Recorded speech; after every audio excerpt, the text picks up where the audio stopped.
MLA Manohar Reddy గారు చేసినటువంటి చర్య ఏదైతే ఉందో దాన్ని ప్రజలందరూ కూడా ఖండిస్తూ ఉన్నారు. అట్టి విషయాన్ని ఇంకా 5 కౌన్సిలర్ల కౌంటింగ్ జరుగుతూ ఉంటే మరి ఎమ్మెల్యే తన అనుచరులతో అందరితో వచ్చి ఆ కౌంటింగ్ స్టేషన్లో పోవడం చాలా చట్టవిరుద్ధమైన చర్య.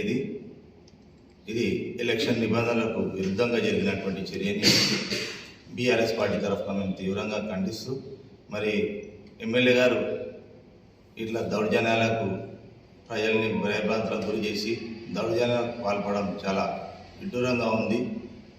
మరి 5 ఇంకా ఎన్నికల ప్రక్రియ ఏదైతే జరుగుతుందో కౌంటింగ్ ప్రక్రియ ఏదైతే జరుగుతుందో ఆ ప్రక్రియలో మరి వాళ్ళ అభ్యర్థుల్ని గెలిపించుకోవాలని చెప్పేసి అక్కడ ఉన్నటువంటి అధికారులను భయభ్రాంతులకు గురి చేసి తమకు అనుకూలంగా ఫలితాలని మార్చుకోవాలని చెప్పేసి ఏదైతే వారు ఆలోచించి కౌంటింగ్ స్టేషన్లో పోవడం చాలా చట్టవిరుద్ధమైన చర్య. ఇది ప్రజాస్వామ్యంలో ఇటువంటి చర్యలకు ఎవరు కూడా పాల్పడద్దు.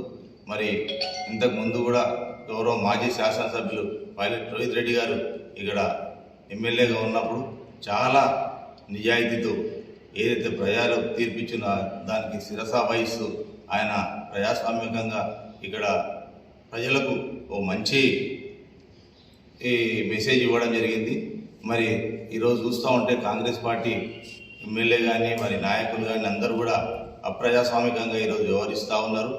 మరి ఎలక్షన్ కన్నా ముందు రోజు ఎమ్మెల్యే కానీ వాళ్ళ తమ్ముడు వీళ్ళందరూ వాళ్ళ నాయకులందరూ కూడా ప్రతి వార్డులో తిరగడం ఏదైతే ఉందో ఆ రోజు కంప్లీట్గా నిషిద్ధమైనటువంటి పరిస్థితుల్లో కూడా వారందరూ కూడా ప్రజలను భయభ్రాంతులకు గురి చేసి వారికి ఓటు వేసే విధంగా వాళ్ళు చాలా తీవ్రంగా కృషి చేయడం జరిగింది.